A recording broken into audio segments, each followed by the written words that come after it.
Hey, everybody. Thank you for clicking on.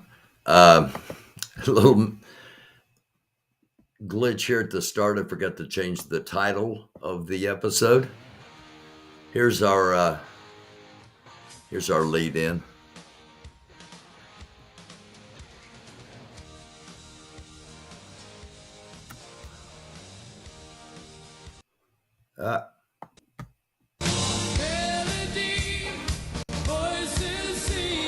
I want to give these fellas their due, so we're going to restart this.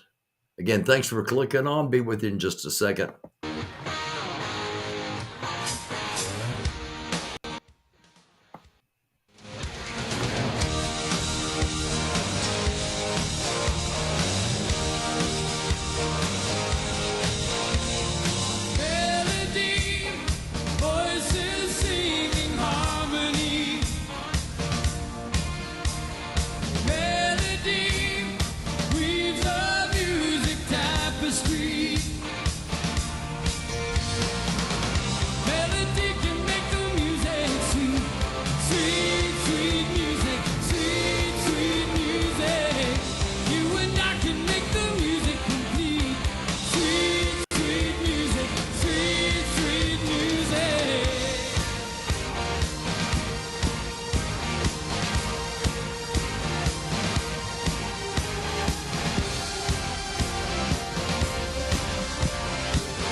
Had to get the guitar solos in there from Rick Bennick. Hello, everybody. Thank you for clicking on. That was the band Roadmaster, Indianapolis band, and that was at a concert in 1993. It was a reunion concert at the Vogue in Indianapolis, and I happened to be there. That was not my video, by the way. That was Clip to Play is the name of the site that I found that on, looking for that particular Indianapolis band. And again, thanks for being here. Greatly appreciated, as always. And I'm going to start out with a little something here. Since this is the DUFUS channel and the Moai are our emoji, we've got this from ABC News. Oh, of course, we'll have a commercial. I actually set it up and had it all ready to go, and we went through the commercial already, but Fidelity. I've got a story about Fidelity sometime coming up, but in the meantime. For those towering statues behind him, but Michael, those are now at risk due to part to climate change. Good morning again. Good morning, Robin. These statues make Shaq look short. I mean, they are just that big. But these are the Moai. They are an important part of Easter Island and the Rapa Nui people. They are the symbol of this island. There are thousands of them around the coast here, and they've just discovered a new one, or one last week also. But they are under threat, as is the community here as a whole.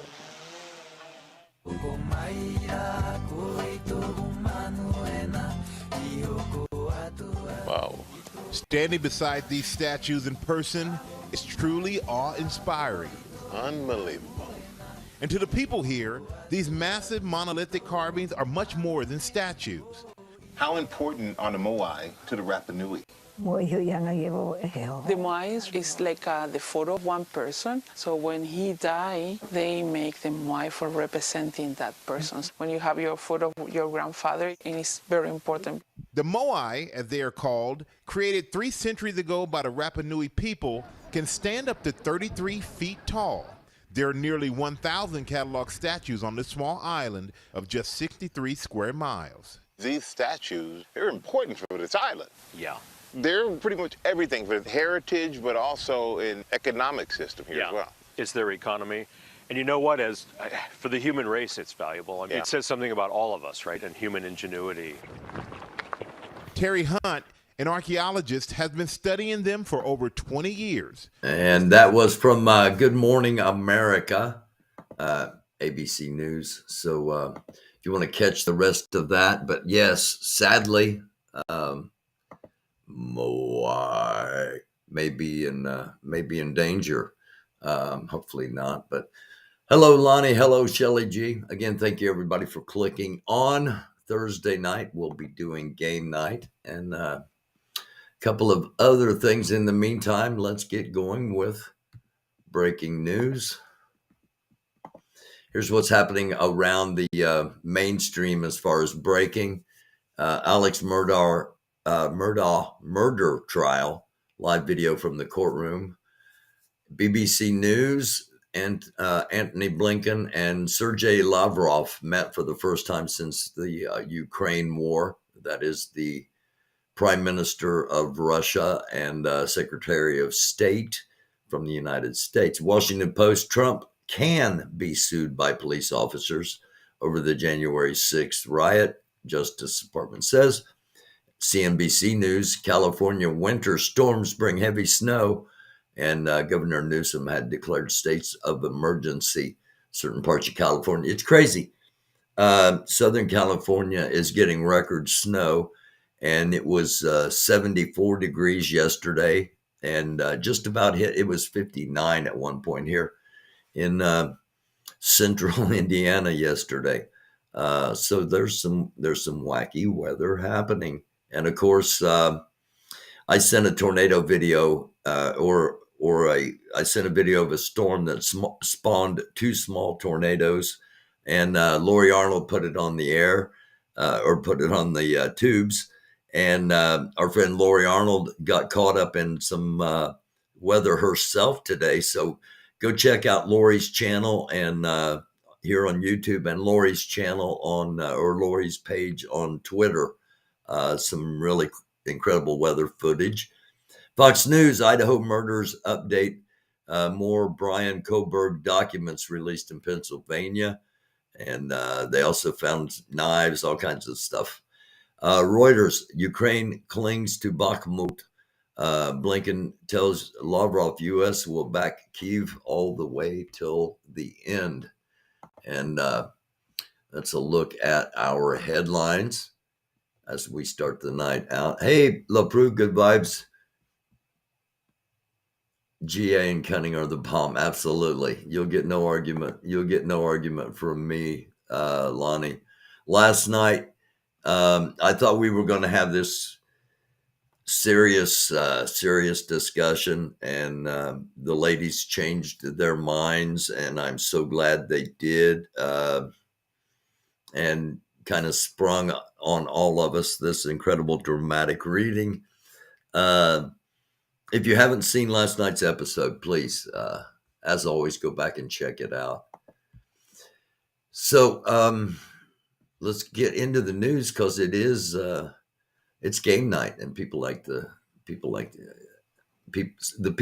me like to play games and forget about the seriousness for a brief amount of time. You know, a little bit of release and relief from all the drama. So let's get through these. Trump faces major setback as the Department of Justice refuses to back his immunity claims in the January 6th lawsuit. That was one of the mainstream headlines. And it's also going to be not only as far as the police filing civil lawsuits against Trump, as far as the Department of Justice going after him for criminal charges. What happened here? Sorry. For some reason. There we go. That's what we were looking for.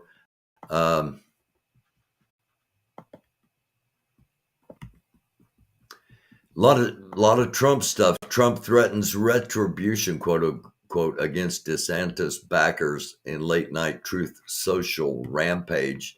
This comes from Raw Story. Former President Donald Trump attacked right-wing organizations who were considering backing Florida Governor Ron DeSantis during a late night Truth Social campaign.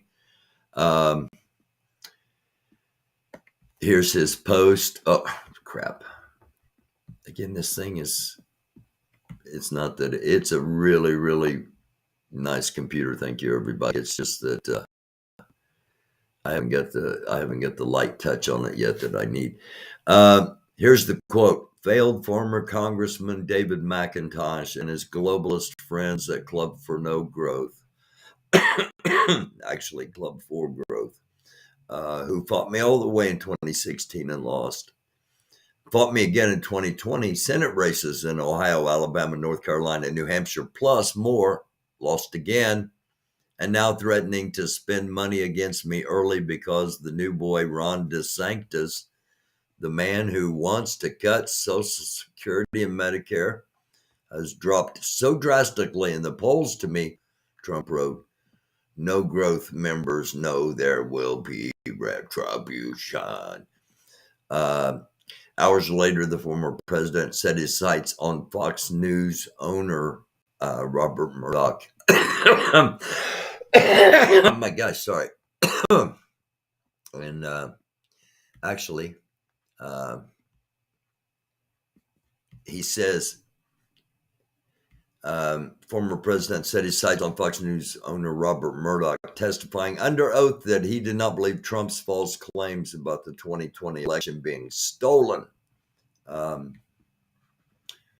So the former president was active to say the least, on social media last night. A lot of other things went on, but that was kind of the major thing that that I thought people might want to know as far as something to think about. Tucker Carlson gives us something to think about. He suggests Donald Trump should not run for re-election. Found this very interesting. Tucker Carlson has argued, where's my button at? Hang on. Tucker Carlson has argued that 82-year-old men should not be running countries, but his latest attack on President Joe Biden could also apply to Donald Trump if reelected. On his Fox News show on Tuesday, Carlson said 82-year-old men should not be running countries. They're not strong enough mentally or physically. Everybody knows that very much, including any 82-year-old men you ask. Biden will turn 82 in November. Trump would reach at close to the end of a potential second term. So that's one of those examples of the headline potentially misleading, and you got to actually read the stories. Of course, I don't do that on here all the time. Man, pardon me. I don't do it live on here all the time. I do read the stories before I put them out there in case somebody has some questions about something. Let's move along. Pence declines to support Trump if he's the 2024 nominee. This headline is correct, saying, quote, "I'm confident we'll have better choices." So you've got the former vice president. Oh, there we go. Former vice president coming out saying we might have better choices. You've got Tucker Carlson roundabout saying neither one of these, the current president or the former president, neither one of them need to be involved in politics any longer. And you got Rupert Murdoch, the owner of the company that Tucker Carlson works for, as well as a lot of other media, coming out and saying that there was no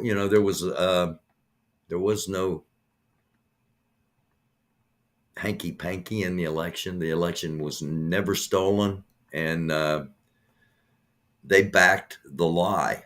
Now, Donald Trump's not happy, as we just reported in them saying that, but it sure should give a lot of people something to think about. If I were a Trump supporter, I would be thinking right now, I've been lied to.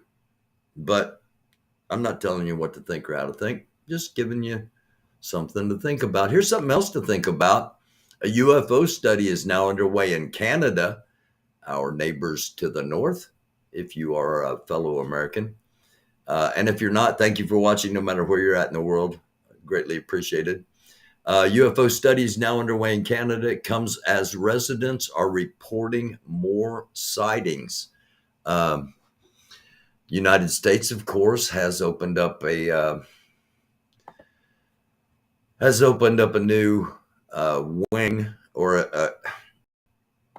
a new division, I guess, that's going to start making it easier, supposedly, for pilots to report.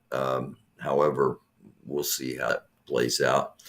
Marjorie Taylor Greene, I got to pause here for just a second because something just popped into my head. If you have not seen Saturday Night Live this past Saturday Night Live, the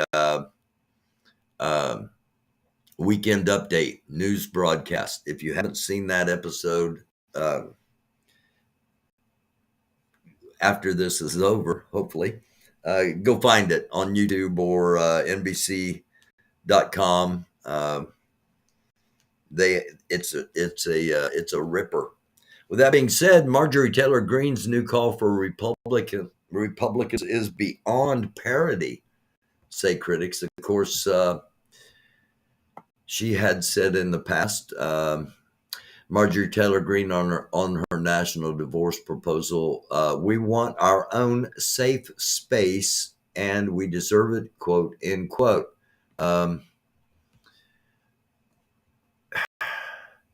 I don't know. I kind of recall that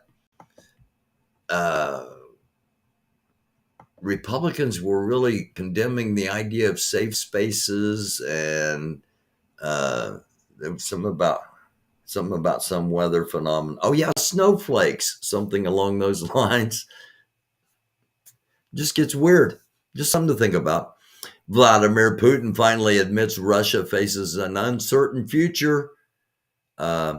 He doubts Russian people will survive. I found that rather troubling and rather startling. What he says. Russian President Vladimir Putin gave an interview with Russian state TV channel Rossania 1, where he made some startling comments about Russia's future.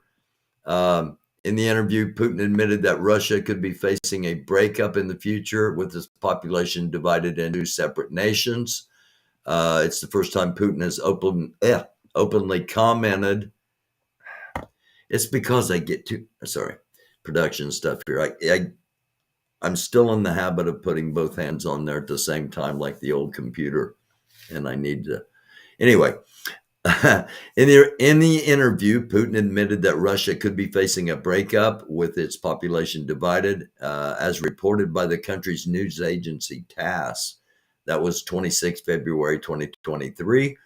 It's the first time Putin has openly commented on the possible disintegration of Russia. Putin said if the West manages to make the Russian Federation collapse and to assume control of the fragments, Russia may not survive as a nation. To me, those statements, there will be some that will take those statements as, man, that's great news. He understands that there's the potential that Russia's going to break up, and he's accepting it. The first step is to acknowledge there's a problem. I look at it as he's telling everybody things are getting really desperate, and in order to keep the country from breaking up, we're going to do whatever it takes. And to me, that's worrisome. That's just something to think about. Something else to think about. According to Fox News, China sends 25 warplanes and 3 ships toward Taiwan. This was yesterday at 12:16 p.m. Taiwan scrambled jets Wednesday morning in response to over 24 warplanes and 3 ships entering their defense zone from China.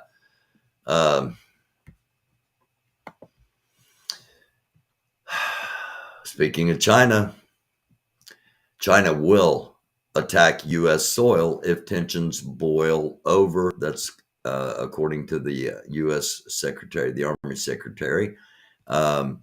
U.S. soil could be at risk of an attack from Beijing if tensions between the two countries boiled over, according to Army Secretary Christine Wormuth.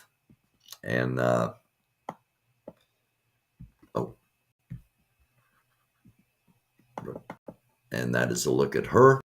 Let's look at some Chinese soldiers.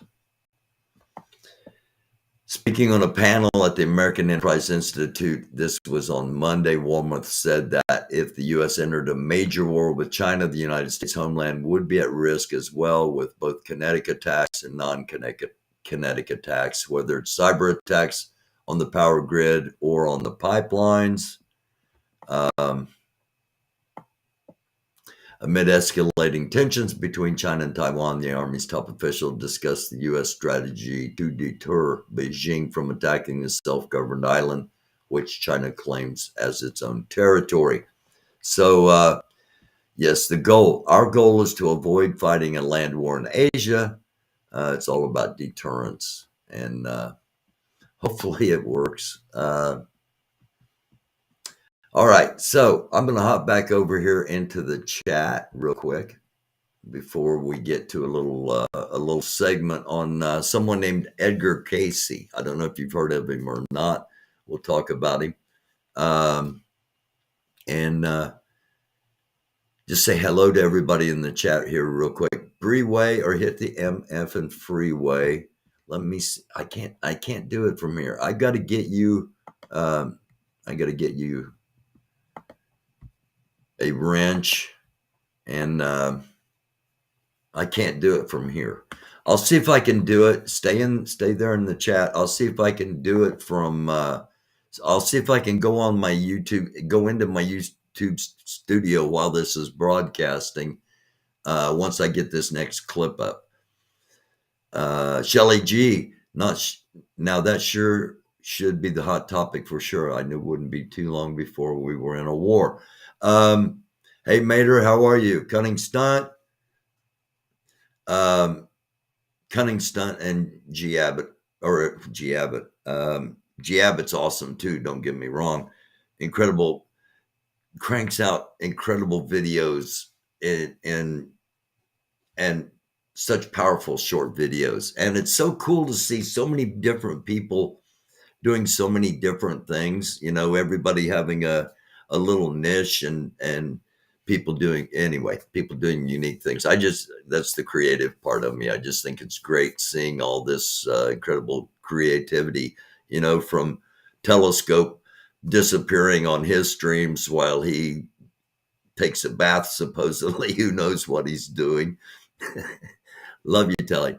Just, by the way, keep an eye on Telescope because there may be an announcement coming from Telescope. He's trying to put something together that people might find interesting. Just a little tease there. You know, Rooster does her thing. Baldy, Banks, and Sam. My gosh, I talk about them a lot because they're incredibly creative and talented.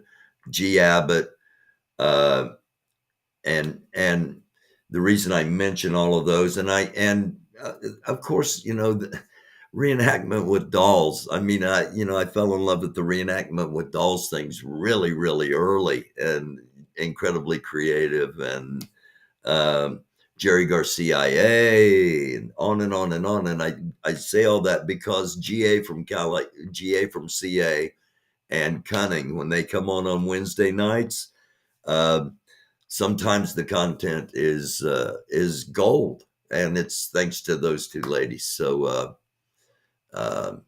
much love. Ant-Man is in OKC. All right, good. I hope he's safe, and you know, wish him well. Now I forgot what I was talking about because I was thinking about what am I going to say about Ant-Man. Oh no, thank you, Cunning, and thank GA. Yeah, yes, Saturday night. Never mind. Sunday is what I meant. I said Saturday night. And let me see if I can get this up. Yes, there we go. Sunday night, ladies only panel is going to be starting at 6 p.m. Let me pop back over here. There we go. All right. Okay. All right. I left my phone out there. I'm going to have to pop up and go get that too when this next clip comes on.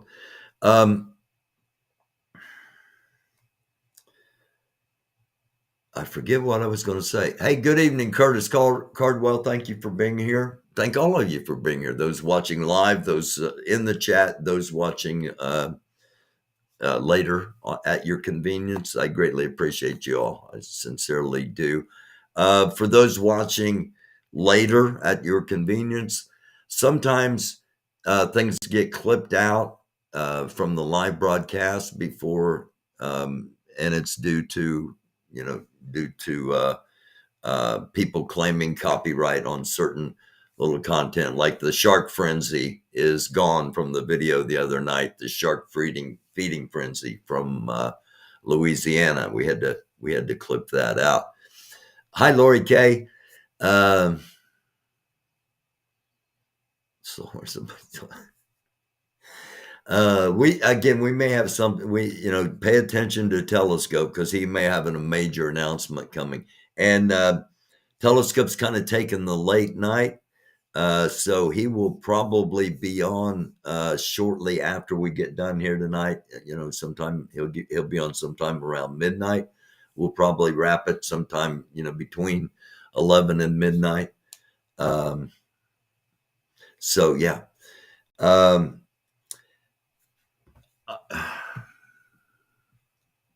want to look something real quick here. Hope I get this right.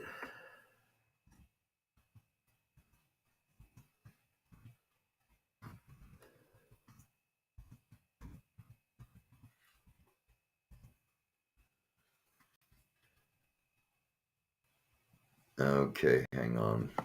We're going to talk about Edgar Casey, and okay, that's not it. All right, we'll go. I'm just going to go to this. We're going to talk about Edgar Casey. For those that don't know, Edgar Casey was a psychic in the early 1900s. I think he passed away in 1940-ish, possibly before then, possibly shortly after then. He wanted to help people. It's an incredible story, and used for information, used for educational purposes, as well as used for commentary. We are going to look at the wife files, and specifically this episode. And I can tell already I'm going to have a commercial come up, even though I already had it queued up. We're going to look at Edgar Casey. In 1939, an international organization headed Okay, hold on. John D. Rockefeller. Okay. Psychological phenomenon where people tend to accept. I must have left it on play. So we're going to look at the wife files, and hopefully this will stay in the episode because it's not intended to take anything away from the 1.6 million subscribers and the 1.9 million views this channel's already got in this year-old video. This is just to expand their good work because they do great work, as well as to inform those watching that may not know much or anything at all about Edgar Casey. Going to learn a little bit about him and then a little bit about what he says that could pertain to us, and then whether we should be concerned or not. 1935, and Sigmund Freud, who was still alive, had made the psychiatrist's couch a symbol of psychoanalysis and therapy. But the young man hadn't come to the office to see a shrink. He was there to see the most famous psychic in the country, Edgar Casey. Casey entered the room, soft-spoken and well-dressed, and he explained that he, not the young man, would be the one on the couch. So Casey kicked off his shoes, lay back, and put himself into a deep trance. And after a few minutes, Casey began to whisper all sorts of things about the past, present, and the future. It was then that the young man realized that Casey wasn't just making predictions about his life.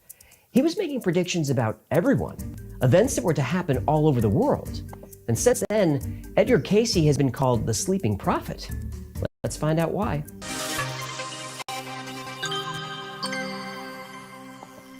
Edgar Casey was born into a poor farming family in rural Kentucky. He was never an average kid. When other children were outside playing, Edgar wanted to study the Bible. Now, soon he would take to wandering into the forest to play with what he called little folk. Like Peter Dinklage? No, they were more like fairies. Oh, you mean like... Don't. When Edgar was 11 years old, he was in the woods reading his Bible when he was visited by what he called a woman with wings. And the woman asked him what he wanted most out of life. And he said he wanted to help others, especially sick children. Later that day, Edgar Casey's father received a letter from his school complaining about his son's performance. So his father tested his spelling and was so upset with how poorly Edgar did, he knocked the boy out of his chair. And while on the ground with his ears still ringing, 11-year-old Edgar heard the voice of the woman in the forest. And she told him to lay his head down on his school book and go to sleep.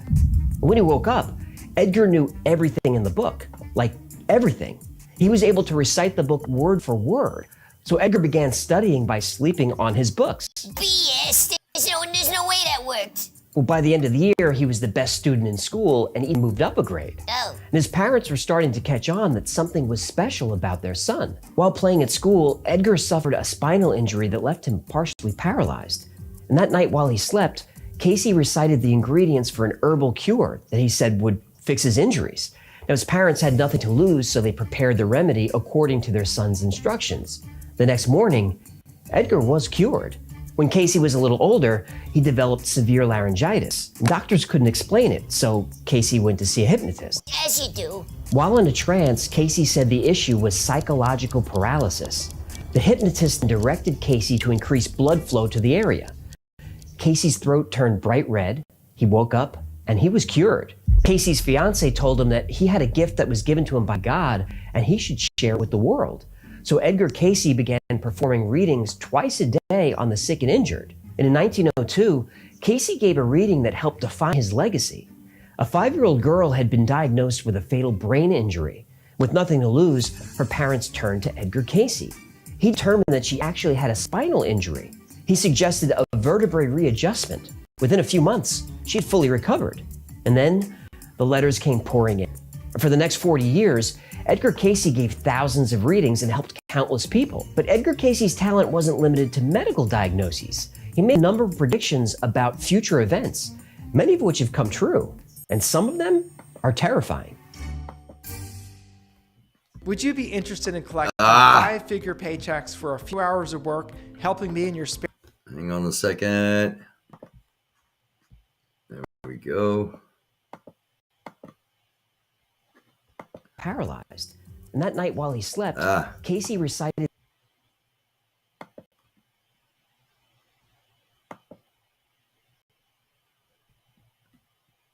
crap. Little folk. Like Peter Dinklage? No, they were more like fairies. Oh, you mean like... Don't. When Edgar was 11 years old, he was in the woods reading his Bible when he was visited by what he called... Hang on. We've already seen this. I'm trying to get something else done. I apologize.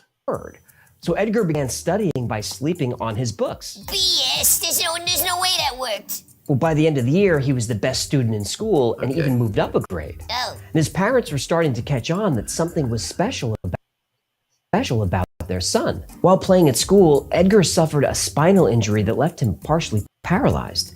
And that night while he slept, Casey recited the ingredients for an herbal cure that he said would fix his injuries.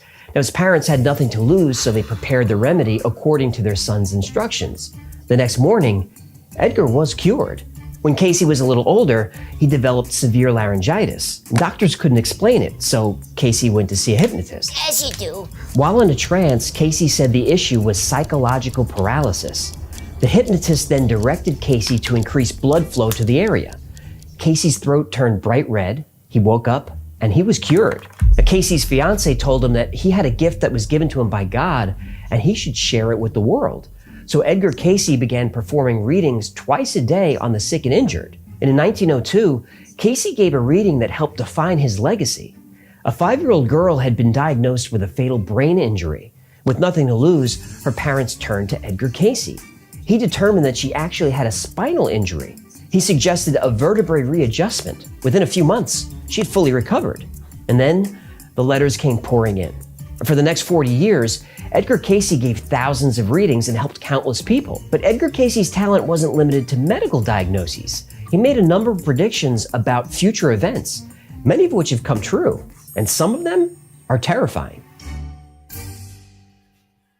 6 months before the 1929 stock market crash, Casey warned his investor friends to sell their stocks, and his friends that ignored him went broke. In 1931, he predicted that the worldwide economy would recover in the spring of 1933. Did it? It did. In January 1934, Casey predicted that Hitler would rise in power and reign over Germany.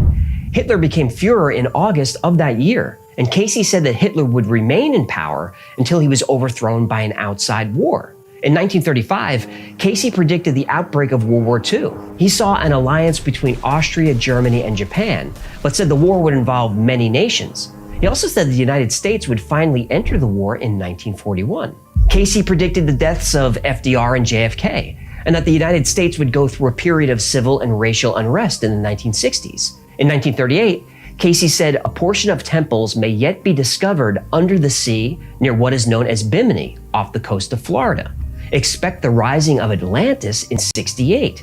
And sure enough, 30 years later, in 1968, the Bimini Road was discovered in the Bahamas. So Atlantis was in the Bahamas? Well, if you believe Edgar Casey, it was. I believe. He described Atlantis as being an ancient civilization of equal size to Europe and having superior technology. He said that Atlantis disappeared somewhere in the Atlantic Ocean some 10,000 years ago due to a large flood.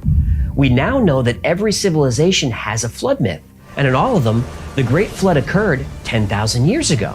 When the Soviet Union was at the height of its power, Casey said, "From Russia comes the hope of the world, not in respect to communism, but freedom. It will take years to crystallize, but Russia will once again be free." In 1991, the Soviet Union dissolved and abandoned communism. In 1934, not much was known about the Jewish sect called the Essenes, but Casey described the sect in detail, and his descriptions were determined to be accurate.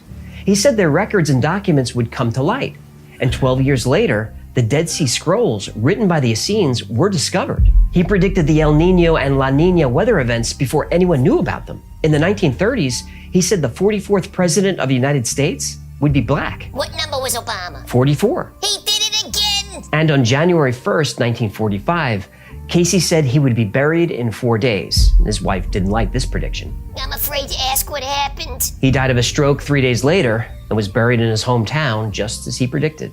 But the sleeping prophet's most disturbing predictions are yet to come. According to Casey, the Earth is in for a catastrophe that will reshape continents and rewrite borders around the world.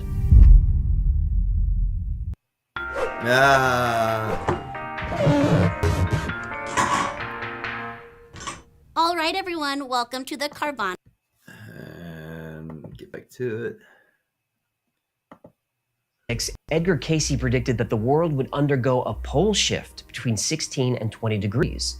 And this would happen when both Mount Etna in Italy and Mount Pelée in Martinique erupt together. And when that happens, we'll have 90 days to evacuate the coastlines. Are those volcanoes still active? Oh, they are. Mount Etna just erupted a few months ago, and scientists at Mount Pelée said that the seismic activity there is above baseline.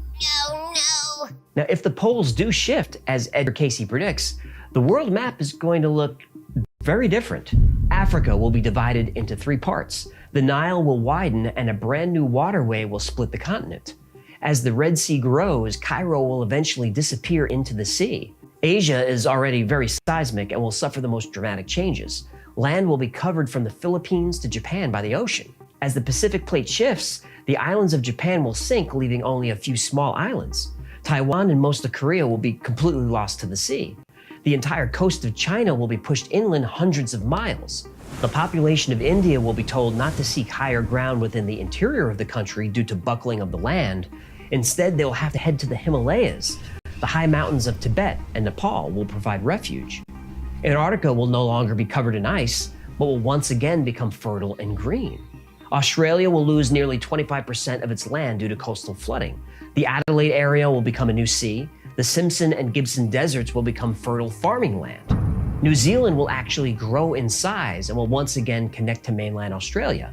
And New Zealand will ultimately become one of the safest areas in the New World. Lucky Kiwis. Europe will suffer. Most of Northern Europe will simply be gone, sunk into the sea, as the tectonic plate underneath it collapses. Norway, Sweden, Finland, and Denmark disappear, eventually becoming hundreds of small islands. Most of the UK, from Scotland to the English Channel, will disappear into the ocean, but several small islands will remain. London and Birmingham will actually survive, but not as cities, as islands. Ireland will disappear completely except for land at high elevation. Russia will be separated from Europe by an entirely new sea when the Caspian, Black, Kara, and Baltic Seas combine. The new sea will stretch all the way to Siberia. Russia's climate will remain intact, leaving Russia to supply most of Europe's food. Putin is going to be king of the world. You mean he isn't already? You make a good point. In Canada, most of the coastline will be pushed in by 200 miles. Regions in Quebec, Ontario, Manitoba, Saskatchewan, and areas of Alberta will become the refugee survival center of Canada. As the North American plate buckles, the new islands of California will be created with almost 150 separate islands. The West Coast will recede east toward Nebraska, Wyoming, and Colorado.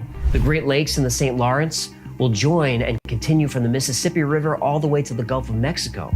All coastal areas from Maine to Florida will be taken over by water and pushed inland for miles. Most of the coastal areas of Mexico will be flooded. The California Baja coast will ultimately become a series of islands. Billions of people will be displaced by this cataclysm. Billions more will be killed. Well, that was cheerful. Sorry about that. When is this pole shift supposed to happen? Well, Casey said 1998. Oh, we're fine. Yeah, but NASA has detected a slight pole shift that could be a concern. When did they detect the shift? 1998. Yeah, damn it.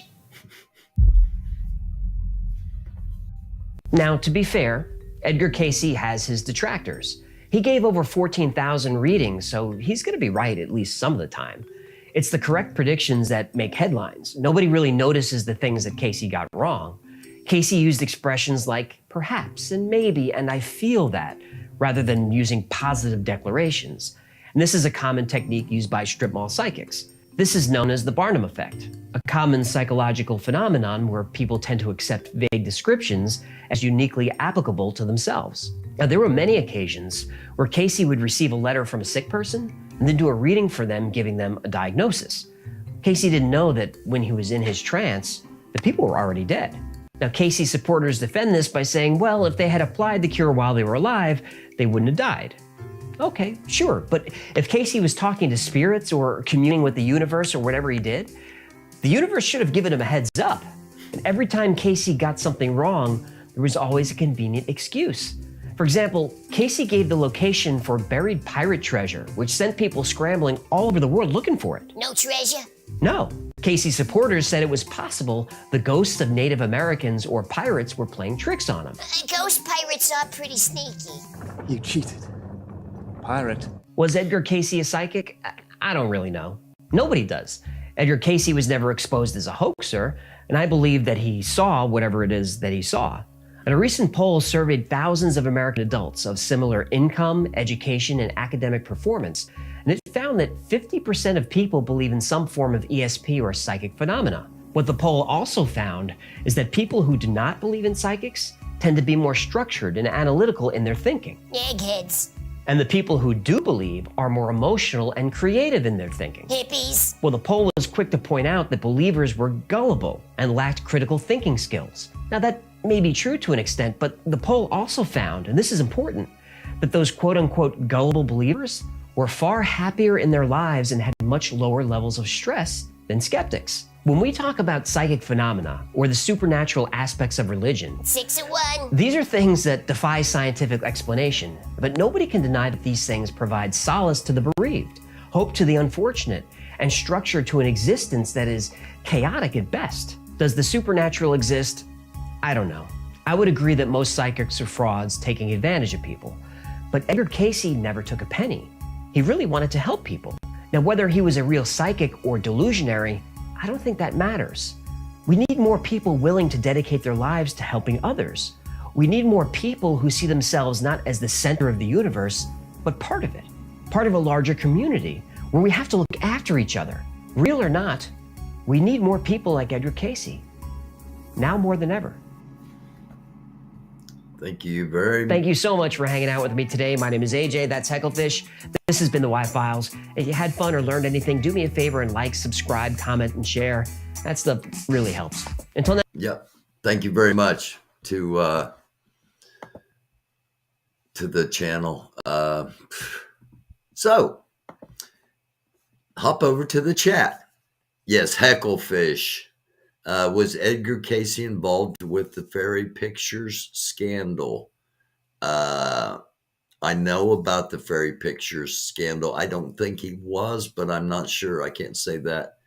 I just closed it. I'll send it to you, Cunning. Oh, you got it? Okay. All right. Very interesting. All right. Let's just do like a quick poll in the chat. Are all psychics frauds, or if all psychics are frauds, hit 1. If there's a possibility some psychics are real, hit 2. If all psychics are real, hit 3. You're welcome, Cunning. I just asked you that, Lori Arnold. I just asked everybody in chat that. 1, 2, or 3. 2 for sure, says Cunning. Okay, 1 if it's all a fraud. 2 if there's possibility some are legit, and 3 if they are all legit. Casey's hometown is Hopkinsville, Kentucky. Yeah, actually the Edgar Casey, it's called ARE, and I forget what it stands for. It's a research institute for study of the metaphysical, and I think that's in Virginia, and I think it's still going. Okay, a lot of 2s. All right. Yeah. Again, if the things happen that he showed, it's going to be a tumultuous ride, but nonetheless, humanity has survived a lot of things. We'll get through. But I agree with what the young man said there. We need more people like Edgar Casey who want to see the world as who see the world as a community and want to help people. We got enough people wanting war and craziness. So yes, all of that being said, it is game night. And we will start out game night with some science questions. Which one is it here? Hold on. I don't know why that won't get up. For some reason, this the Wonderland Murders episode, despite it not being anywhere in my pre-production, won't get off of this screen. Okay, here we go. We're going to do the first thing. We're going to do some science questions. Are you smarter than an 8th grader? Can you pass an 8th grade science quiz? We will find out here in just a second. It's all queued up there. I can make sure it's all queued up. Okay. There we go. Hop back over here, make sure everything's good. Look into chat. Are you smarter than an 8th grader when it comes to science? Bree Way hit the MF and Freeway. So all the ones I've been to were true ones. I'm assuming you mean psychics or fortune tellers. Lori Arnold with a no, Cunning with either a big smile. I can't tell if it's a smile or a gnashing and grinding of teeth. All right, here we go.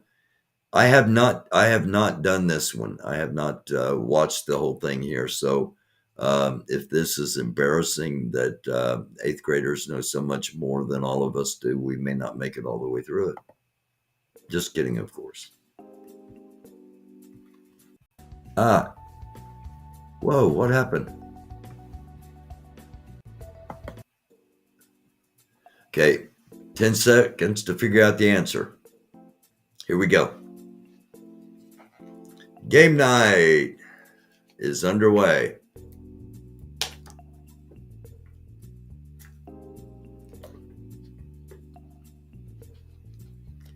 3, 2, 1. I think we're going to go with cell. All right. 8th grade science. Oh, we just talked about this. When tectonic plates slide against each other, earthquakes occur.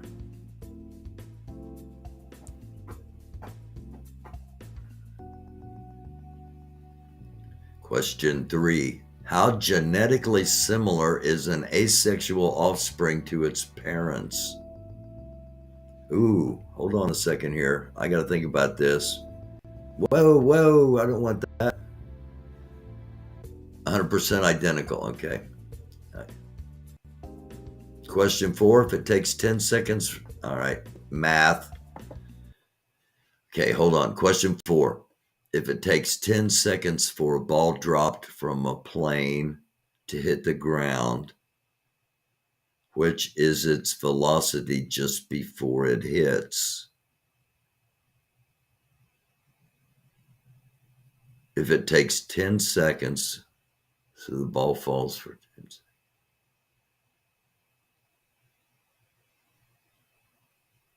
I think it's C.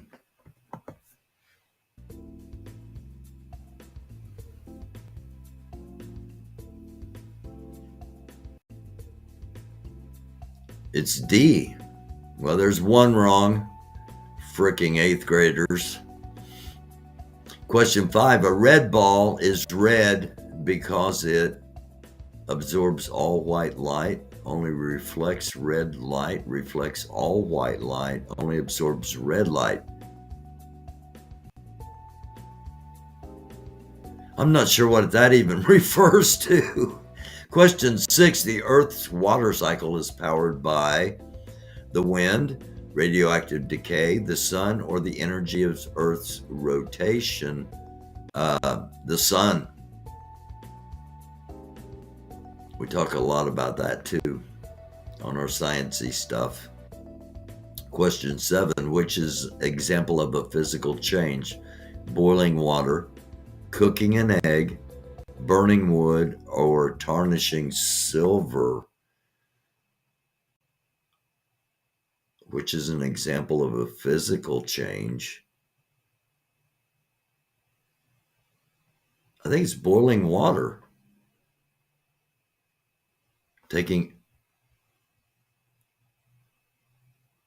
I'm going boiling water, taking it from liquid. Yes. Again, fricking 8th graders. Question 8. Which of these is considered a gaseous planet? Earth, Moon, Pluto, or Neptune? I think it's Neptune. Yes.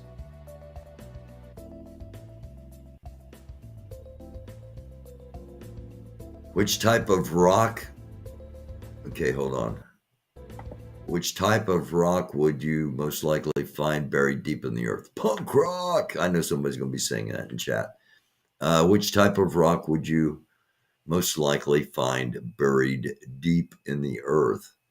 Metamorphic rock, granite, igneous, or sedimentary? Deep, I think it's going to be granite. Or metamorphic. Golly, freaking 8th graders. I'm going to go with metamorphic.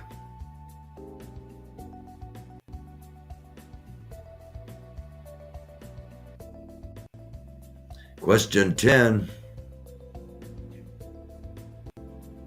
Which of the following travels through space and does not fall to Earth? A meteor, a meteoroid, a meteorite, or none of the above? Ooh. I know meteors and meteorites do. I think meteoroids do too. I'm going to say D, none of the above. Meteoroid? Well, freaking 8th graders. Question 11. The natural shaking of the earth due to the releases of rocks move along a fault. A fault frequency, earthquake, or none of the above? I'm going to say move along a fault line, and therefore none of the above. And I'm wrong. Move along a fault earthquake? I'm going to have to go back and check these. Question 12. Which type of the star is the sun? Is it a supernova, a red giant, a red supergiant, or none of the above? I believe it is a red giant. Oh.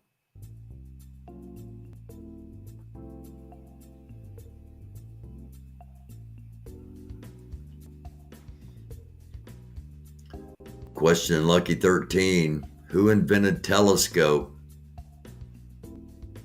Okay, we have to, why does it not say who invented the telescope instead of who invented telescope? Because there are people that do know the name of the person that invented telescope, the character. So therefore, the answer, none of the above, is acceptable in tonight's DUFUS game night. But I think it was Galileo.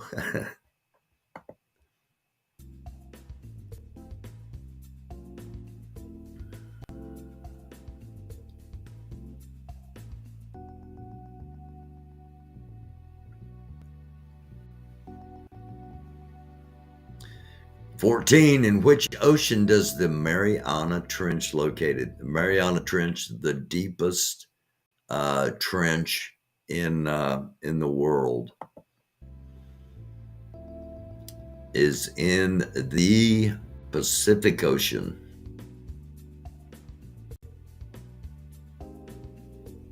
That was more geography than science, but okay, we had math. We had 15. What is the primary function of large leaves? Whoa! Oh no! Sorry. Where are we at here?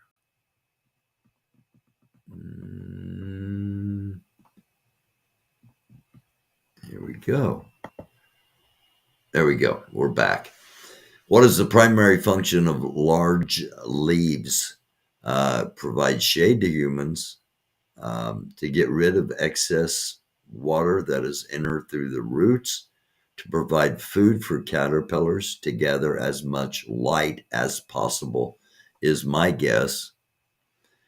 I'm going to say D. This is crazy. There we go. I just got to leave that down there. Okay. I'm going to say D. And on to question 16. Cells that conduct messages are known as nerve cells, drivers, conductors, or car batteries. Nerve cells. If you said car batteries, question 17, what are the smallest particles of matter? Elements, molecules, atoms, or ions? And it's atoms. Smallest particles that we know of. Question 18, what is the mass of an object? Is it its volume? Is it the smallest particle of matter? Is it atoms? Is it the amount? It is the amount of matter. D. On to question 19. Cells that conduct messages. Didn't we just have that? Nerve cells? Didn't we just do that question?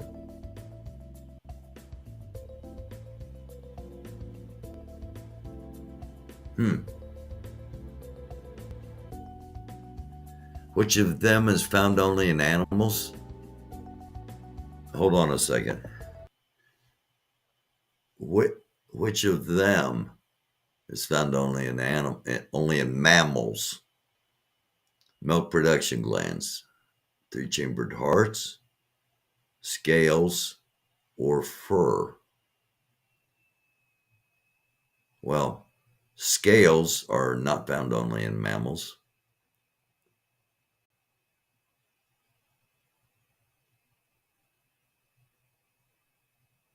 The other three are found in mammals, but which one is found only in mammals?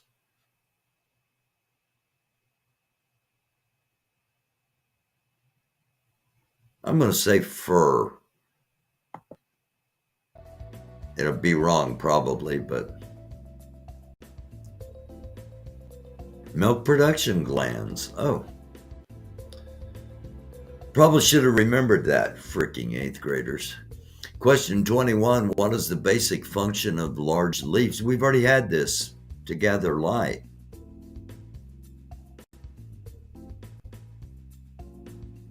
Maybe it's testing us to see if we remember that questions are being repeated. All semi-metals are solids. Hold on. All semi-metals are solids at room temperature. However, non-metals tend to be gases, decaying liquids, solid but soon turn into gas. At room temperature?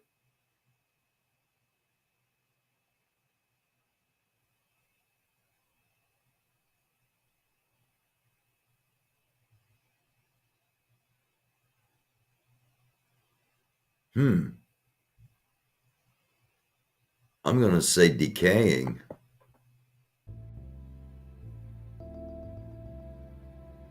No, gases. All right.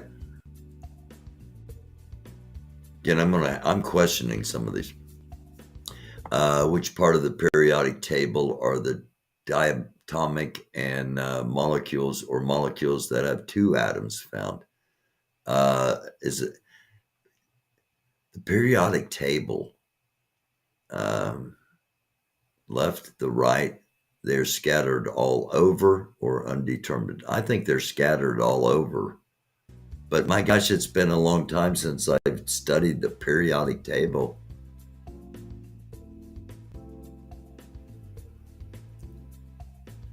They're on the right. Okay. Yeah, they're divided by colors, of course, now that I put it in my head. Question 24, if a metal reacts violently with water, is most likely in the group of group 1, group 2, group... Jeez. Freaking 8th graders. I really have no clue on this one. It's been too long, and I didn't study that in 8th grade anyway.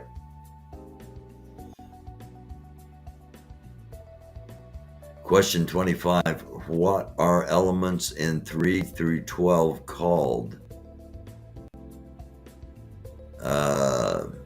Again, I don't have a freaking clue. Freaking 8th graders, get off my lawn.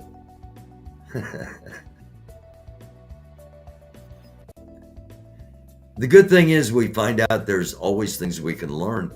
Question 26, most of the metals that surround the zigzag line, periodic table questions. Come on, Sheldon Cooper. Most of the metals that surround the zigzag line on the periodic table are acids, semi-metals, bases, or transitional metals. I'm going to say B, semi-metals.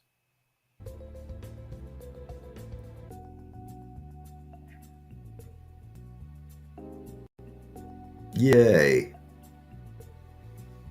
Just a few more questions here. The chemical symbol of an element is the number of neutrons. I don't think that's right. I think that's false.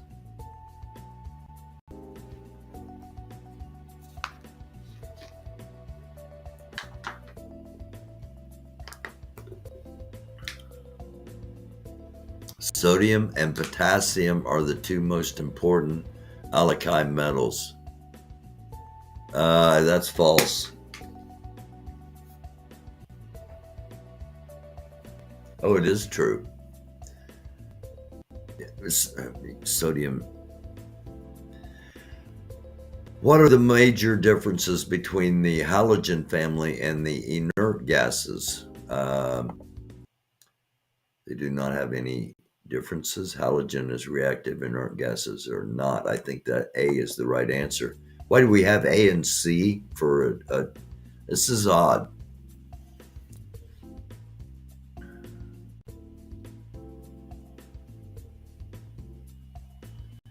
Was the physical property of the matter the shape?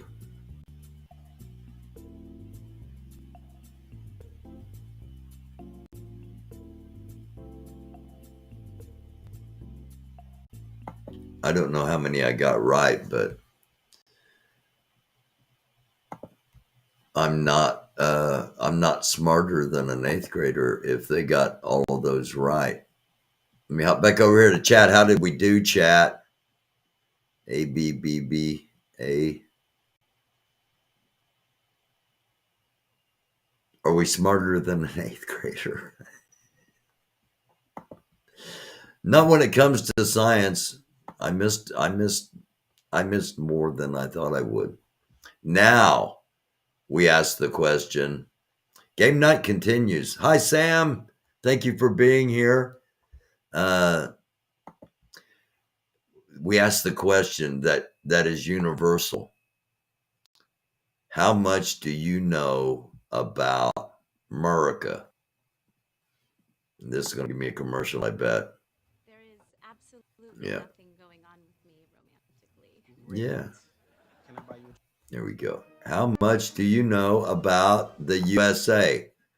Okay. This is going to be great because this quiz is for everyone. Yes. Americans and non-Americans. Americans and non-Americans. They don't have any Canadian flags here, so I don't know if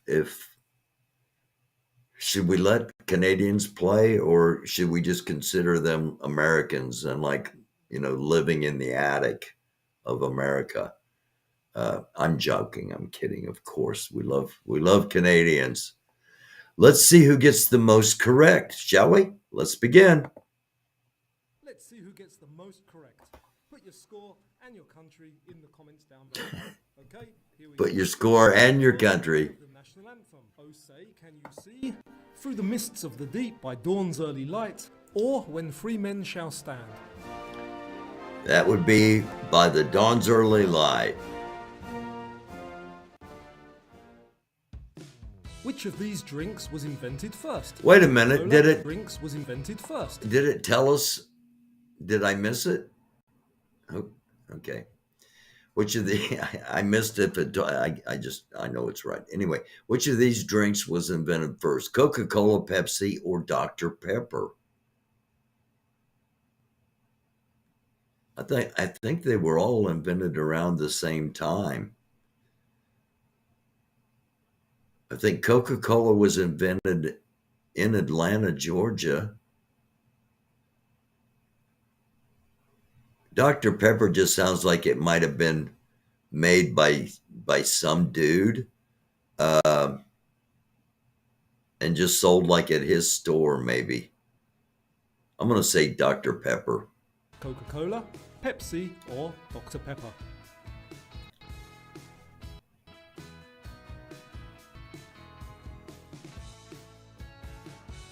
Do we get an answer?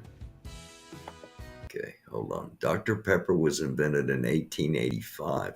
Waco, Texas. Charles Adderton, young pharmacist. Yeah, Coca-Cola had Coca-Cola had cocaine in it originally. And I don't know where the pep from Pepsi came. Served in drugstore where he worked. I thought I had heard something along those lines. Oldest soft drink in the United States. According to legend, it was named after Dr. Charles Pepper, friend of the store owner. So it was invented by Charles Alderton, Waco, Texas. Good on you, Charles. I enjoy a Dr. Pepper every now and then. It's not my favorite of the soft drinks, but nothing wrong with a Dr. Pepper every now and then.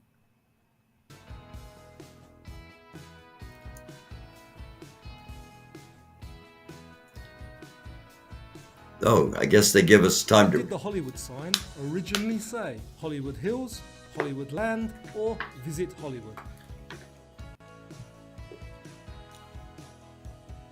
Hollywood Land. Okay, that lit up Where green. is Harvard University? Cambridge, Massachusetts, New Haven, Connecticut, Ooh. or Princeton, New Jersey? Hold on. Where is Harvard? I think it's in Cambridge, isn't it? Cambridge, New Haven, or Princeton? Cambridge. What's the highest mountain in the United States? Mount Fouracre, Denali, or Mount Sanford? Denali, I'm pretty sure. Formerly Mount McKinley. Yes. What was Uncle Sam's occupation? Lawmaker, soldier, or meatpacker? I'm sorry, that just struck me wrong.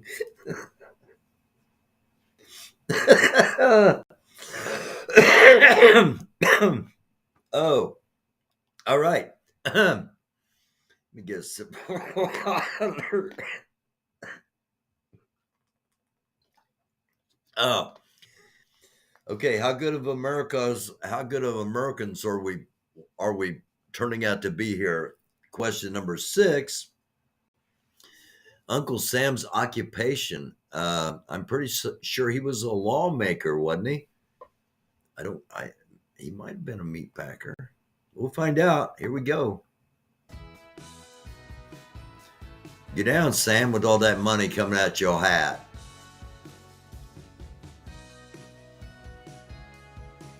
Oh, here we go. We get to read. Uncle Sam is believed to originate from a meat packer. Whoa, I didn't know that. Goes back to 1812. How many US presidents have been assassinated while in office? 4, How many presidents have been assassinated? 5, or 6? Hang on. 4, I think. I might have missed one. Yeah. What is the tallest building in the US in 2020? Should I be shamed that I did not know the origin of Uncle Sam? 21. One World Trade Center, Central Park Tower, or Willis Tower? Hold on. What is the tallest building in the U.S. in 2021? One World Trade, Central Park Tower, or Willis Tower?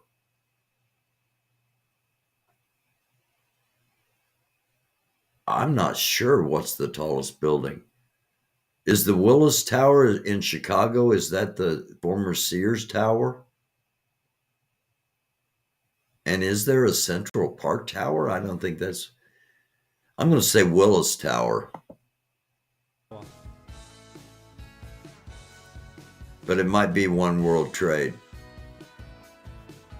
Ensure yourself with a shibbit.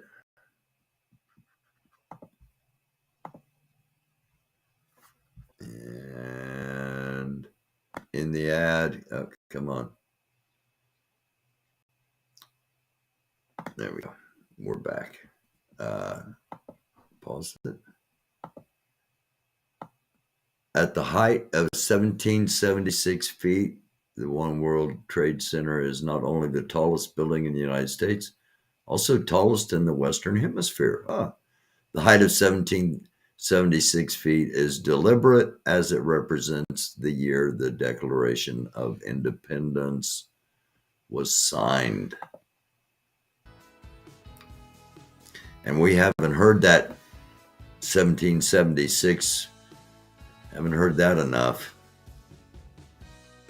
How many passengers were on the Mayflower? 57, 102? How many passengers were on the Mayflower? I've already missed 2 questions out of 9. I may not be a good American. How many passengers were on the Mayflower? 102. 102.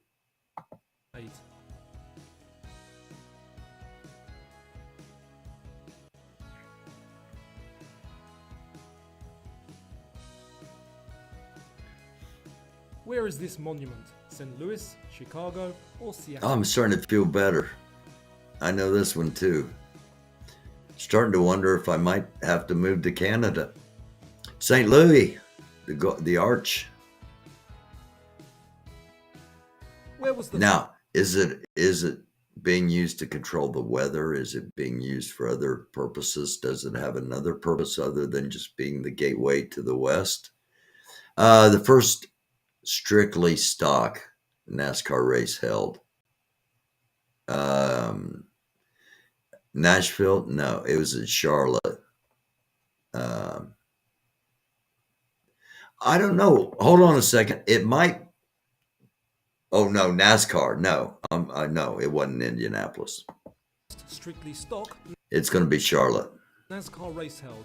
Nashville Super Speedway, Charlotte Speedway, or Indianapolis Motor Speedway? Wait a minute. Does this mean if you don't know anything about NASCAR, you're not American? Because that's just not. That's not right.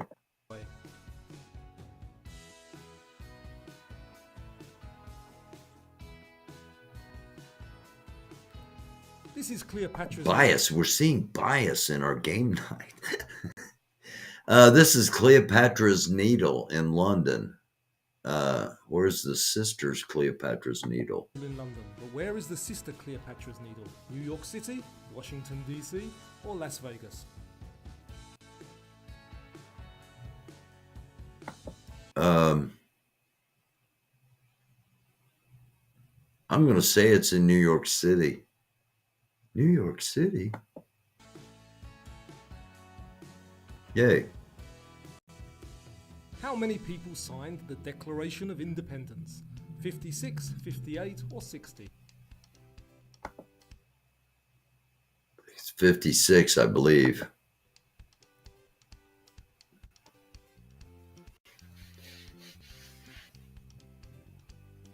Fun fact, of the 58 signers, 8 of these men who were voting for independence from Britain were not native-born Americans. They were actually born in the UK. Fun fact. Who was the first African American senator? Edward Brooke, Hiram Rhodes Revels, or Carol Moseley Brown? The first African American senator, I think, was Brooke, Edward Brooke.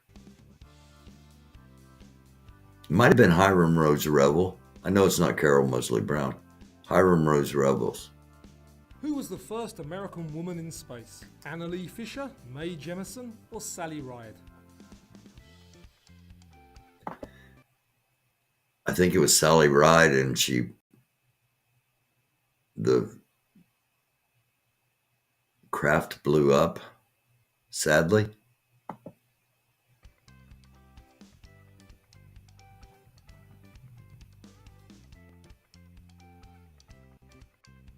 Crater Lake is the deepest in the US. Which state is it in?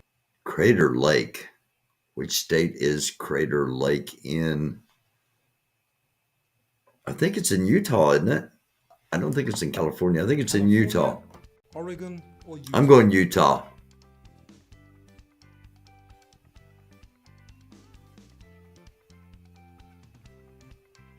Oregon. Another one wrong. I may have to go to Canada. Like permanently. Next week we might take the Canadian quiz to see if I fit in better up there. Wrigley Field is home to which major... Oh, hey, now we're getting somewhere. America, baseball, apple pie. Now, okay, all right. I'm going to feel better after this question. I can feel it. New York Mets or Chicago Cubs? The Cubbies.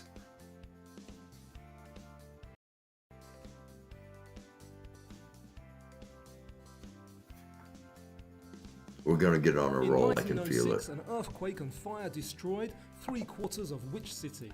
San Francisco, Yes. New York, or Chicago? San Francisco. Have flowers in your hair. Which actor played Captain Steve Hiller in the 1996 film Independence Day? Jamie Foxx, Chris Tucker, or Will Smith? Yeah. There we go. All right, now we're talking. If you know Independence Day, you're American. Everybody watching Independence. What would you have to win to receive the Vince Lombardi Trophy? The Super Bowl, Yes. the World Series, or the NBA Finals? Yeah, I'm feeling more American as we go. Yes. Which city is nicknamed the Big Easy? New York, New Orleans. New Orleans, or Los Angeles? New Orleans. New Orleans is the Big Easy. I do know that. I just more and more and more all the time. Where can you find Trail Ridge Road, the highest continual paved road in the United States? Rocky Mountain National Park, Great Smoky Mountains National Park, or Yosemite National Wait a minute. Hold on a second. I got to think about this. Hold on.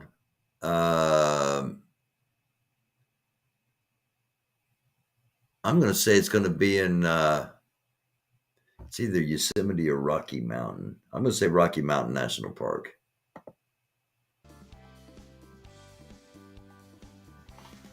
The first Disneyland opened in 1955. Where? Florida, California, or Nevada?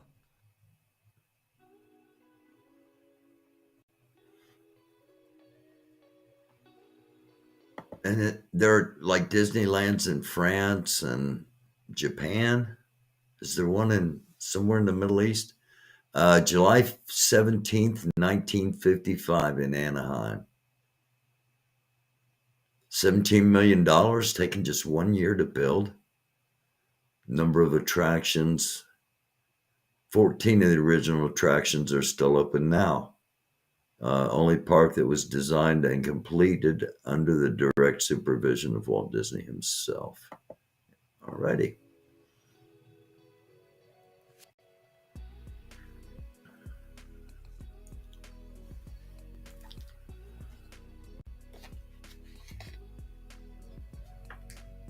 What are these free-roaming feral horses called? Appaloosas, Mustangs, or Shetland ponies? No, they're called Mustangs. Mustang Sally. You better slow the thing down. What make and model is this American car? Ford Mustang, Chevrolet Corvette, or Dodge Charger? It's the Mustang too. Also, looks like a 67. What is this vertical rock formation in the Yosemite National Park called? El Monte, El Dorado, or El Capitan? I think it's El Capitan. Daunting climb. Not for me. Which president is the only one who was born in Hawaii? Ronald Reagan, Richard Nixon, or Barack Obama? Barry Obama.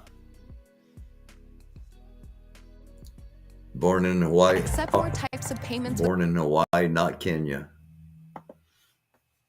Again, speaking of that, if you have not seen Saturday Night Live, their weekend update segment, check it out from this past weekend. Incredibly funny. And we will get back to, here we go. What is the oldest casino in Las Vegas? The Golden Gate Hotel and Casino, Flamingo Hotel and Casino, or the Sahara Hotel? I think it's the Flamingo, isn't it? I think it's the Flamingo. Fun fact, I'd never been to Las Vegas other than the airport. The Golden Gate Hotel and Casino. What was the name of the NASA project that immediately preceded the Apollo program? Mercury, Prometheus, or Gemini? Preceded would be Gemini.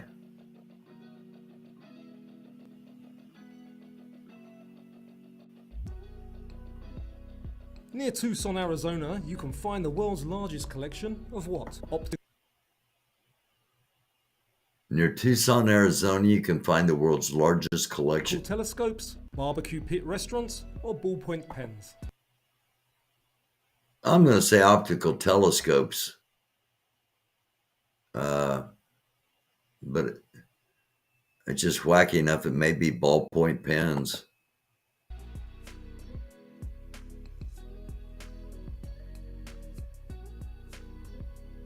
Yay. I was really going to be upset if it was ballpoint pens. National Observatory operates 22 optical telescopes, 2 radio telescopes. Been visited by 2 million people. 3 of the telescopes are dedicated solely to public viewing. How cool is that? Nice. Good purpose for telescope. The Detroit coney, Cleveland Polish boy, and Maine red snapper are all types of what? Lobsters, hot dogs, or burgers?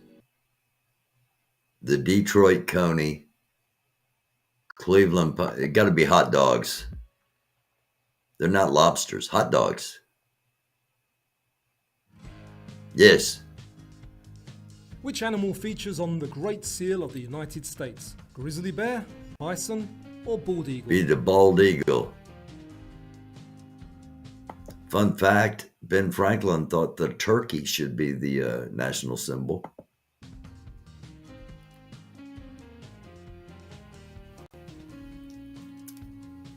Which river flows through the Grand Canyon? The Colorado River, Rio Grande, or Snake River? Colorado.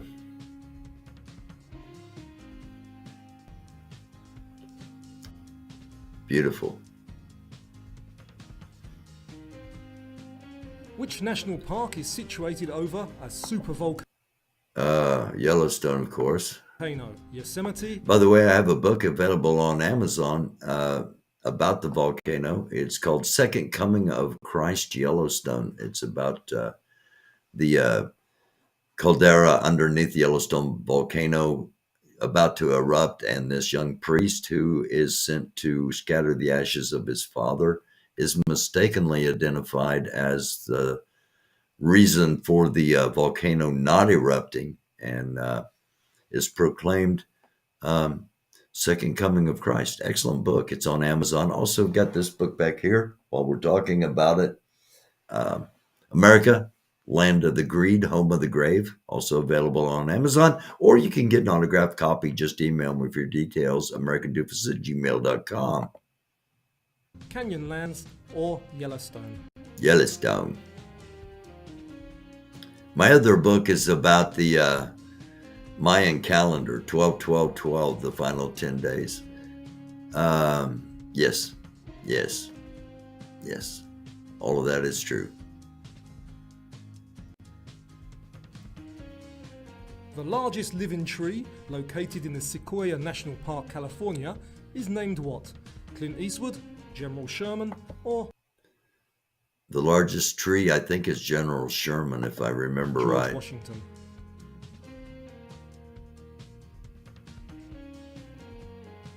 Yes. Which state produces most of the world's crawfish? Louisiana, Texas, or South Carolina? Louisiana. Crawfish, crayfish.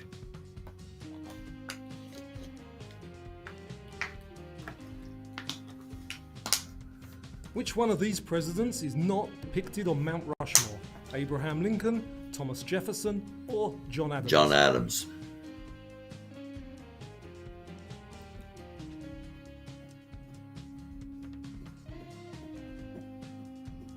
The Niagara Falls is comprised of how many waterfalls? 3. 1, 2, or 3? 3.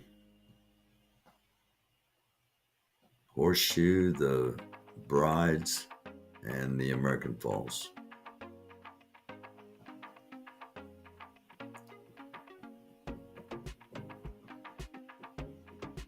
Third first state park in the country. Which historical figure invented swimming fins and bifocals? Abraham Lincoln, Benjamin Franklin, or Walt Disney? Which historical figure invented swimming fins and bifocals? I'm going to say Ben Franklin because he invented stuff. I don't think Abe Lincoln maybe had time for inventing. And Disney, it just doesn't fit. Ben Franklin for the win.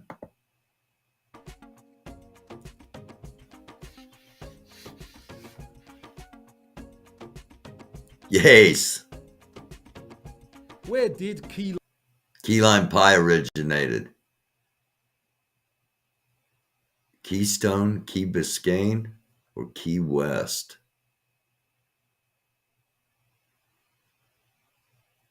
I'm going to say Key West. Key West, Florida.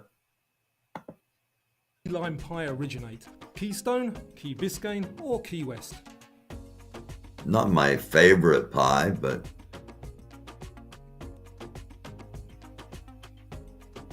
don't turn a piece I down. hope you enjoyed that. If you did, please give it a thumbs up and don't forget. There we go. Thumbs up. I can stay in America. Starting to get concerned there. So how we doing, chat? Everything all right? Let me hop back over here and see what's going on, chat. See, everybody. Everybody still enjoying, everybody still feel confident in your Americanism after that one. We got two more games on game night. The next one is the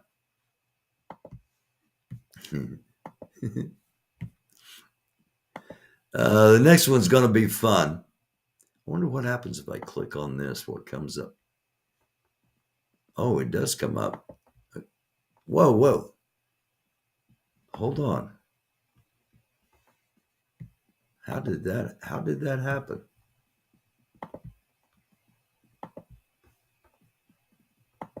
I need to cancel that. Whoa. Hang on. This isn't even. Whoa. How can I get this off of here? This isn't even on my. I got to show you all this. Let me see if I can do that. Hang on.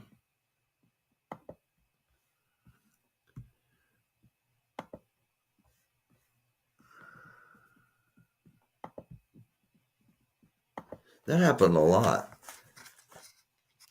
Let me show you this. If you can see it. All right. It's in my production queue, but it isn't. I don't know if you can see it or not. It isn't on my tab and it's playing. It's playing, and I don't have it. I don't have it queued up. This is weird. I may have to end this if I can't get this off of here. Let me switch back. Okay. This is weird. Is it in a, no?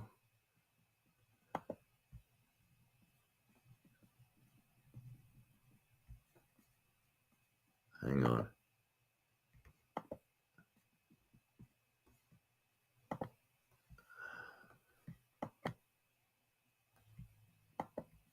How can I get this off of here? Because I can't show you what's playing. And let me see. I got to get this off of here. There we go. Whoa, that's crazy. I don't know how that did that. It was in my queue, but it wasn't on my tab, and it was playing in the background somehow off of YouTube. That's weird. All right, well, onward we go. Our next game, that was just so strange. Our next game is Where is the Tiger? It's the Find the Animal game. And of course it has I don't know why I set all these up, because I set them all up, and by the time I get to them, they've got another commercial going. Come on. John Travolta. All right, here we go. Find the Hidden Animals. How's it work? Just like you might think. Oh, there we go.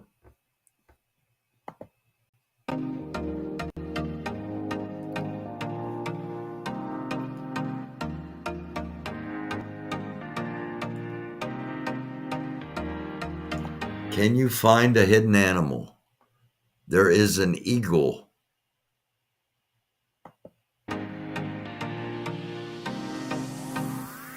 I don't see it.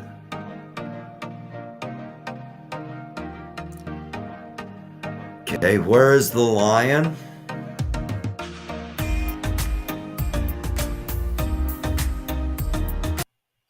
Hang on. Where is the lion? Is this the lion?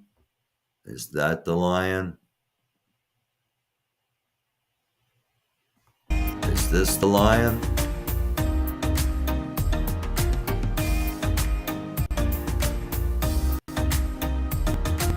Okay, that was, yay. Well, 1 out of 3, you know.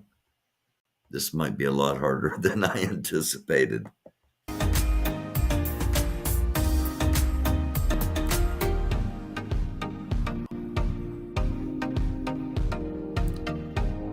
Let me turn that damn music down. Sorry. And apologies, because whoever wrote the music, I'm sure. You know. Grasshopper.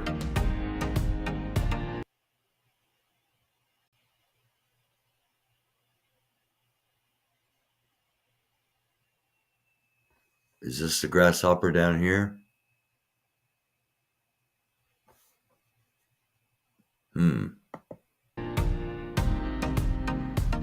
Yes. Ah.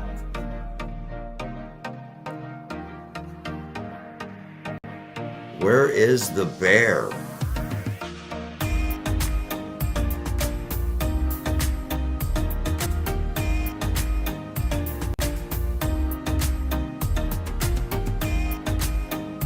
Bear? Why would there be a freaking bear? Oh, I'll be damned, right there's a bear.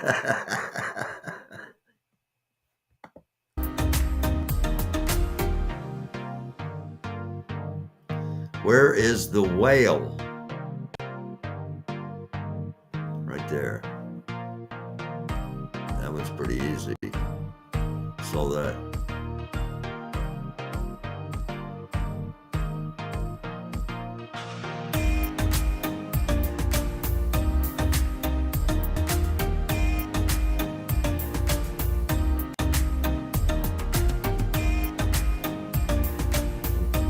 DUFUS dogs out there.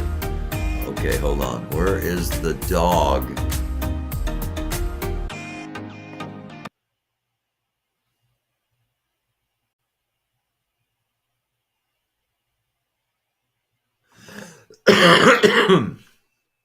Okay, where is the dog?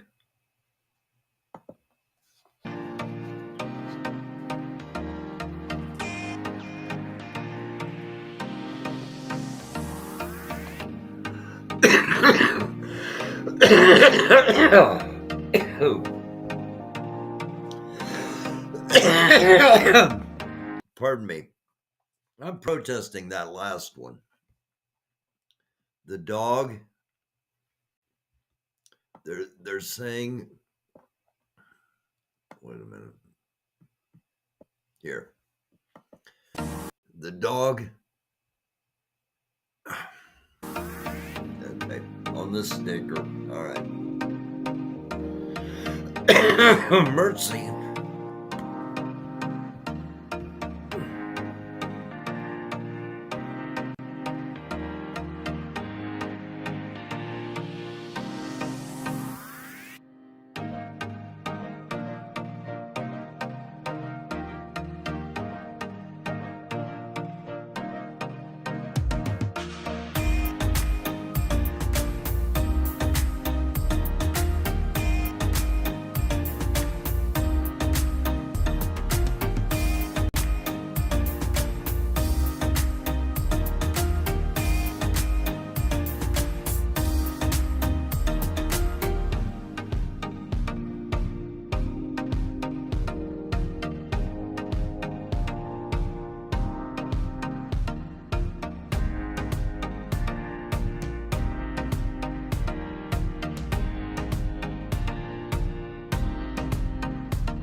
Wait a minute. It's probably better if I stay there.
Not my favorite of the games, so I don't know if we'll be doing that one again. Probably not be doing that one again, but nonetheless, that was Can You Find the Animals? And I don't know, a little harder than I thought it was going to be. LASIK on both eyes next Friday, Annie. Killing my eyes. Yeah, I can understand that. So yeah, we won't be doing that. It was a one-off there. We got one final game here at the end of our night. Of course, we got to do some music. Small Rat. We have to do some music. We have to do, let's see, what is this one? Guess the rock song. This is the greatest rock songs of all time, according to Entertainment Quiz. So we ought to be pretty good with this. And this one, I set them all up. This one stayed set up so good. All right, so here we go. Let me get us a little bit volume. We'll be dealing with music, and let's see how this one works.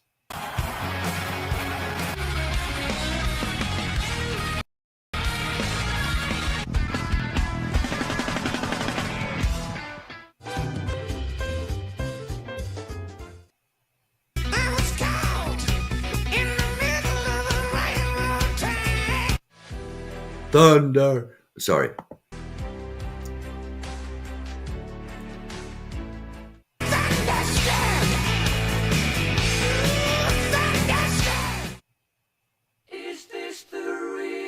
That's Queen.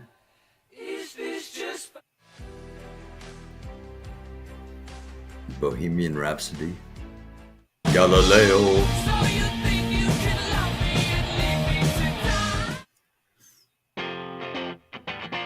Smells Like Teen Spirit, Nirvana.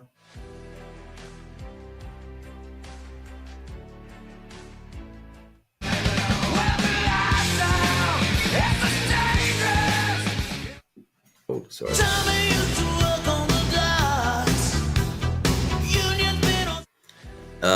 Bon Jovi. Living on a Prayer.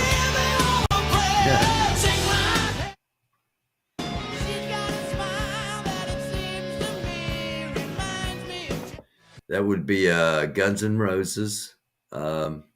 Lead singer from Indiana, by the way, Axl Rhodes. And Sweet Child of Mine.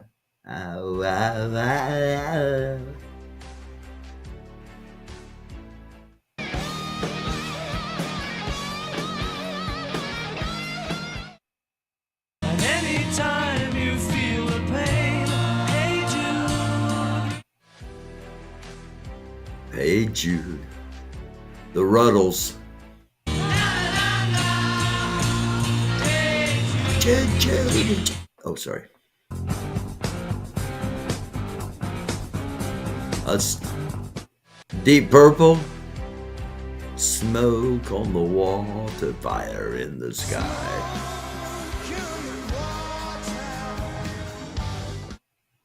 Psychic spies from China try to steal your mind's elation. Oh.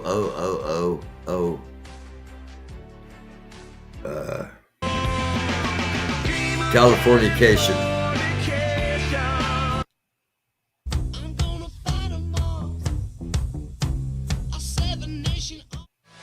White Stripes, Seven Nation Army. Dun.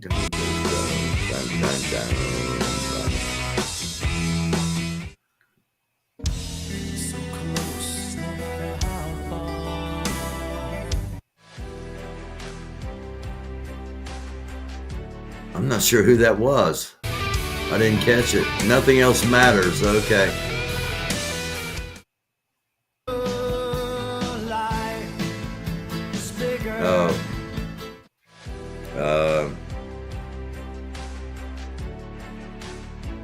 Can't think of the name. My Religion. Yeah. R.E.M.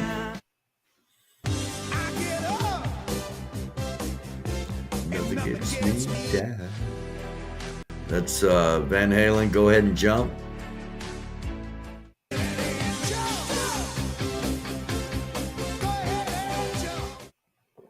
See the stone set in your eyes. See the U2.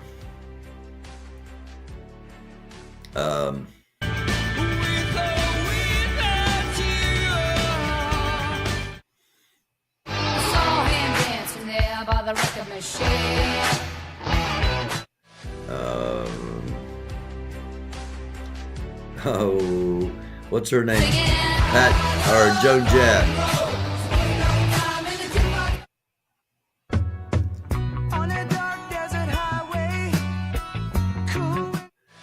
That'd be the Eagles. Hotel California. Welcome to the Hotel California. Joe Walsh. I was made for loving you, baby. I don't know, is that considered a rock song?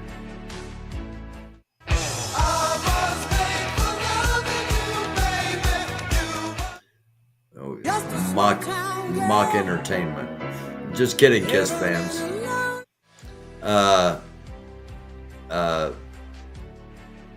Journey.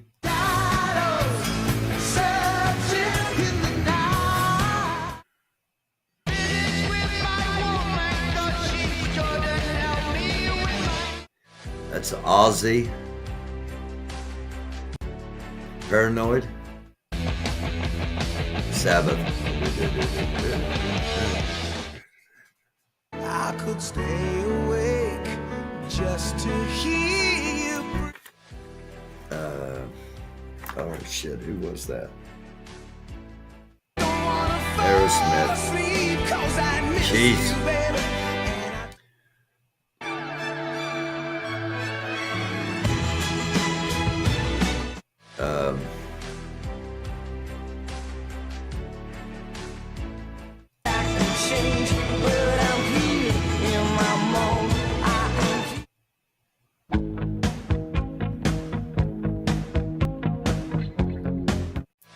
The Police.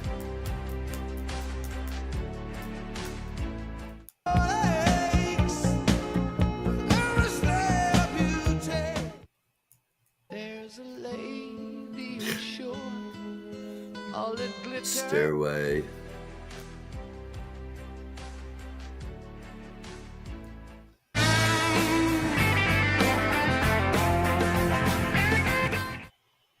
It starts with one thing. I don't know why. It doesn't even matter how hard. Who was that? Linkin Park. Follow the Moscow down to Gorky Park. Gorky Park.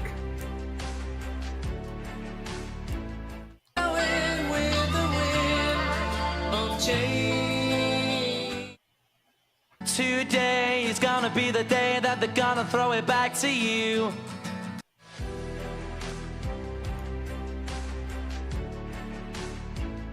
You're my Wow. How you doing over there, chat? Hop over here real quick. Are you getting these right? Do I need to take a little more time? Pause these a little bit, or do you have enough time? Okay, we'll assume you do. And keep rolling on here till the end. Just a few more minutes. The Stones and Satisfaction, I believe, is what I was hearing.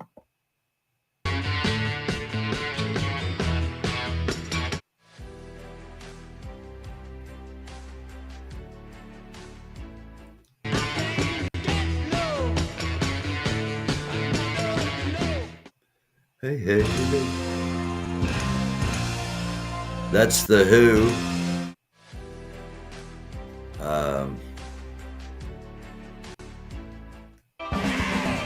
Bob O'Reilly, yeah.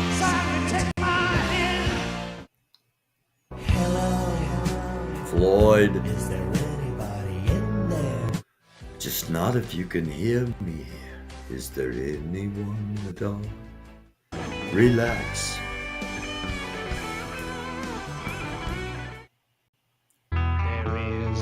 A house in New Orleans. Eric Burden and the Animals and the House of the Rising Sun.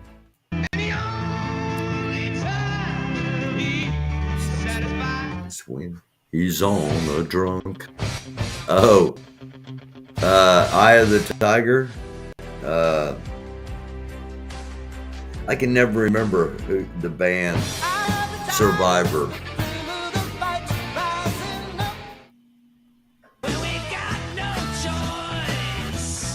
And we got the rise Alice Cooper, School's Out for Summer.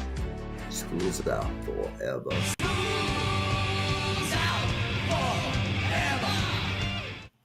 Sleep all day, out all night. I know where you're going.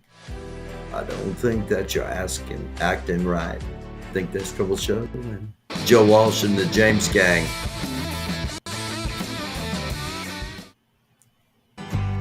Mama, take this badge off of me. Can't wear it anymore.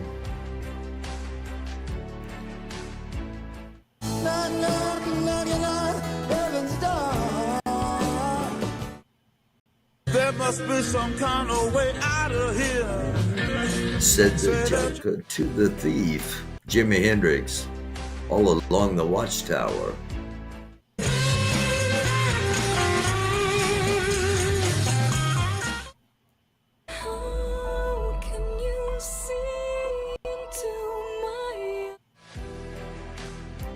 Oh my gosh, who was that?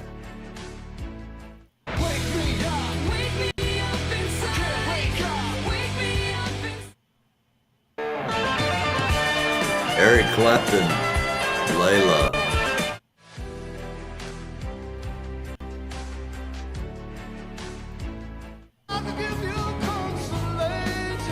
Great song.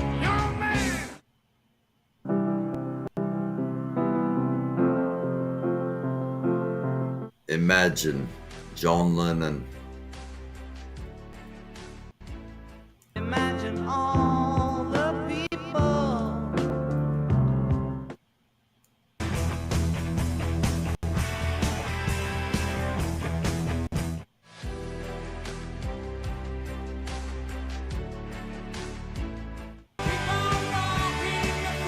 Oh, yeah, no wonder I didn't recognize it. Skinner Freebird. Freebird!